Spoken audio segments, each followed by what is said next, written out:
अध्याय 1 श्लोक 1। धृतराष्ट्र ने कहा, हे संजय, धर्मभूमि कुरुक्षेत्र में युद्ध की इच्छा से एकत्र हुए मेरे तथा पांडु के पुत्र ने क्या किया। श्लोक 2। संजय ने कहा, हे राजन, पांडु पुत्रों द्वारा सेना की व्यूह रचना देखकर राजा दुर्योधन अपने गुरु के पास गया और उनसे ये शब्द कहे। श्लोक 3। हे आचार्य, पांडु पुत्रों की विशाल सेना को देखें जिसे आपके बुद्धिमान शिष्य द्रुपद के पुत्र ने इतने कौशल से व्यवस्थित किया है। श्लोक 4। इस सेना में भीम तथा अर्जुन के समान युद्ध करने वाले अनेक वीर धनुर्धर हैं तथा महारथी युयुधन, विराट तथा द्रुपद। श्लोक 5। इनके साथ ही धृष्टकेतु, चेकितान, काशीराज, पुरुजित, कुंतीभोज तथा शैव्य जैसे महान शक्तिशाली योद्धा भी है। श्लोक 6।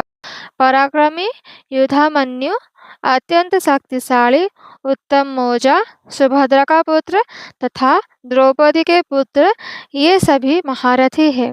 श्लोक 7। किंतु हे ब्राह्मण श्रेष्ठ, आपकी सूचना के लिए मैं अपनी सेना के उन नायकों के विषय में बताना चाहूँगा जो मेरी सेना को संचालित करने में विशेष रूप से निपुण है। श्लोक 8। मेरी सेना में स्वयं आप, भीष्म, कर्ण, कृपाचार्य, अश्वत्थामा, विकर्ण तथा सोमदत्त का पुत्र भूरिश्रवा आदि हैं जो युद्ध में सदैव विजयी रहे हैं। श्लोक 9।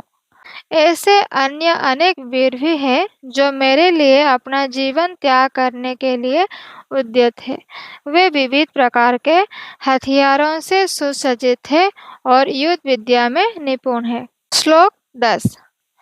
हमारी शक्ति अपरिमेय है और हंसा पितामह द्वारा भली भांति संरक्षित है, जबकि पांडवों की शक्ति भीम द्वारा भली भांति संरक्षित होकर भी सीमित है। श्लोक 11। अतएव सैन्य व्यूह में अपने अपने मोर्चों पर खड़े रहकर आप सभी भीष्म पितामहों को पूरी सहायता दे। श्लोक 12।